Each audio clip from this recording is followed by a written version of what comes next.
जय हिंद दोस्तों, मैं सचिन यादव आप सबका स्वागत करता हूं एसडी कैंपस पर। कैसे हैं आप सभी? उम्मीद करता हूं कि आप सब बहुत अच्छे होंगे। आप स्वस्थ होंगे, मस्त होंगे, जबरदस्त होंगे और अपने एग्जाम की तैयारी बहुत बेहतरीन तरीके से कर रहे होंगे।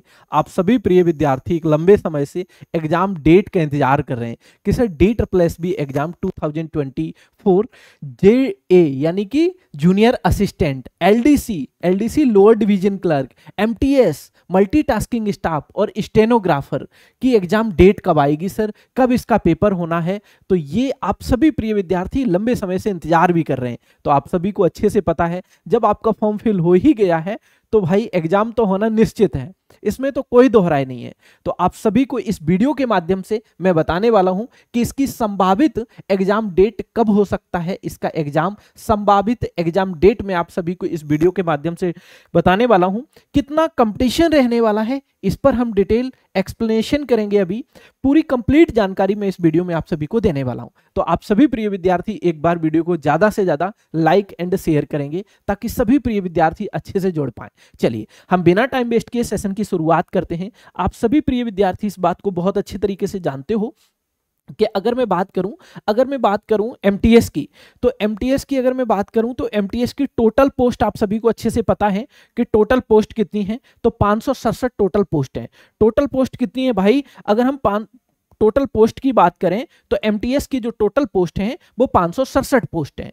भाई 567 पोस्ट है। अगर मैं इसके लिए फॉर्म फिल की बात करें तो एमटीएस में सबसे ज्यादा फॉर्म फिल हुआ है आपके junior assistant, LDC and stenographer के तुलना में यहां सबसे ज्यादा फॉर्म फिल हुआ है। ठीक है, यानी कि यहां कंपटीशन अच्छा खासा रहने वाला है। राइट नाउ क्लियर है? चलिए अब हम बात कर लेते हैं किसकी? अब हम बात कर लेते हैं भाई जूनियर असिस्टेंट की।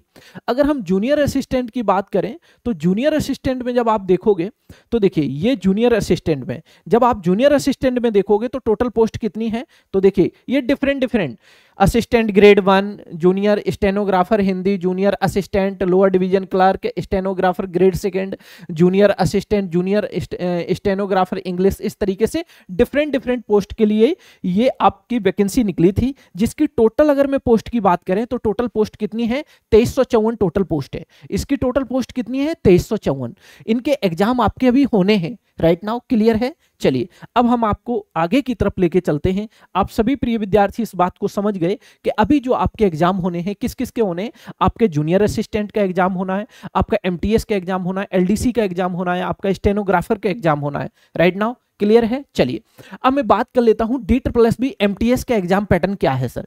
एमटीएस का एग्जाम पैटर्न अलग है, जबकि आपका junior assistant, LDC and stenographer का आपका एग्जाम पैटर्न अलग है। ठीक है, ये दोनों ही नोटिफिकेशन अलग अलग आए हैं, लेकिन मैं दोनों की एग्जाम डेट के बारे में इस वीडियो में आप सभी के सामने एक्सप्लेन करने वाला हूं।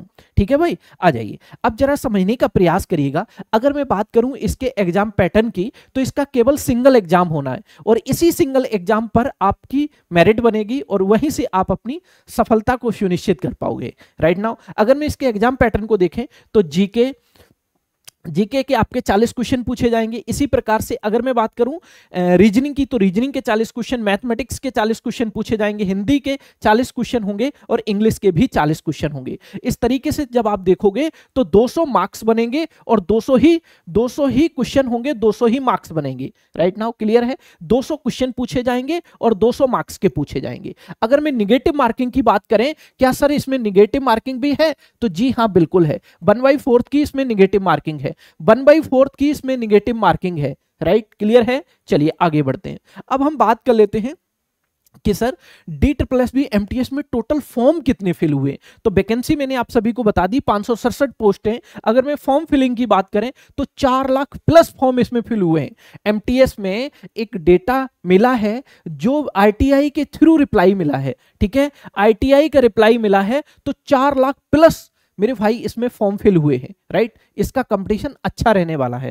राइट, स्टेनोग्राफर का एग्जाम पैटर्न अलग है, junior assistant, lower division clerk and stenographer का एग्जाम जो पैटर्न है वो अलग है।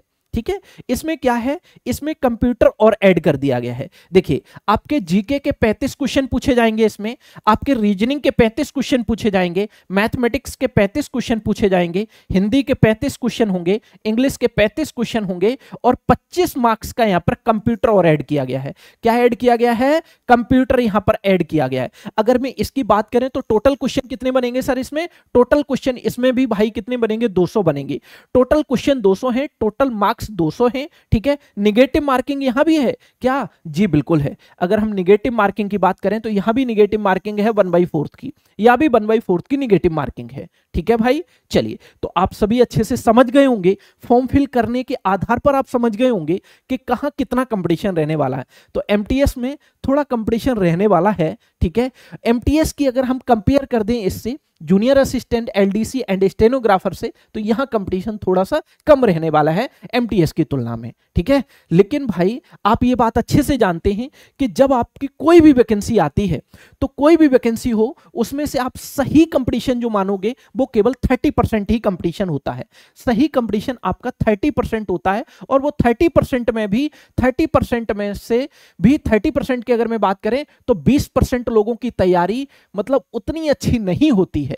आप 10% इसमें जो बचे उनकी तैयारी वाकई में बेहतरीन होती है। तो आपको इस 10% को फाइट करना है, ठीक है भाई। तो आप लोगों को इस तरीके से मेरे भाई तैयारी करनी है जिससे कि आप सबसे पहले इस 30% में आए और उसके बाद इस 20%, उसके बाद 10%, उसके बाद आप मेरिट लिस्ट में आए। इस तरीके से आपको तैयारी करनी होगी राइट नाउ। चलिए अगर मैं एग्जाम डेट की बात करें, चाहे वो आपका एमटीएस हो, चाहे वो आपका लोअर डिवीजन क्लर्क हो, चाहे जूनियर असिस्टेंट हो और चाहे आपका स्टेनोग्राफर हो, जो आपके एग्जाम है वो आपके जून के फर्स्ट वीक में तो होने वाले बिल्कुल नहीं है। आप सभी को अच्छे से पता है कि लोकसभा का चुनाव चल रहा है, उसका रिजल्ट आना है जून के फर्स्ट वीक में, तो जून के लास्ट वीक में पॉसिबिलिटी बनती है, नहीं तो जुलाई में पॉसिबिलिटी है। ज्यादा पॉसिबिलिटी आपकी जुलाई में है एग्जाम की, ठीक है।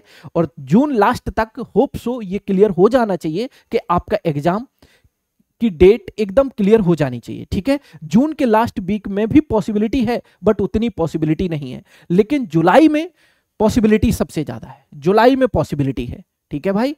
चलिए तो आप सभी प्रिय विद्यार्थियों को मैंने एग्जाम डेट, कंपटीशन कैसा रहने वाला है, इन सभी के बारे में डिटेल से समझाने का प्रयास किया। होप सो आप सभी अच्छे से समझ गए होंगे। ये वीडियो आपको कैसा लगा, अगर आपको वीडियो पसंद आया हो तो दिल से लाइक करना बिल्कुल मत भूलेगा और अपने यार दोस्तों के साथ ज्यादा से ज्यादा सेशन को शेयर भी किया करो, ताकि सभी प्रिय विद्यार्थी अच्छे से इंफॉर्मेशन को जुटा पाएं और अपनी तैयारी में लगे रहें। डिमोटिवेट बिल्कुल नहीं होना है। अगर आपकी नोटिफिकेशन आया है तो आप सभी को अच्छे से पता है, जब फॉर्म आपने फिल कर दिया है तो एग्जाम होना निश्चित है, तो क्यों अपनी तैयारी में आप कमी करोगे। आप अपनी तैयारी को 100% में बदलने की कोशिश करिए, डेफिनेटली आप सफल होंगे। तो ऐसे ही शानदार वीडियोज के लिए जुड़े रहिए आप हमारे साथ, ऐसे ही शानदार क्लासेस के लिए आप हमारे साथ जुड़े रहिए एसटी कैंपस चैनल पर। Okay bye bye, take care.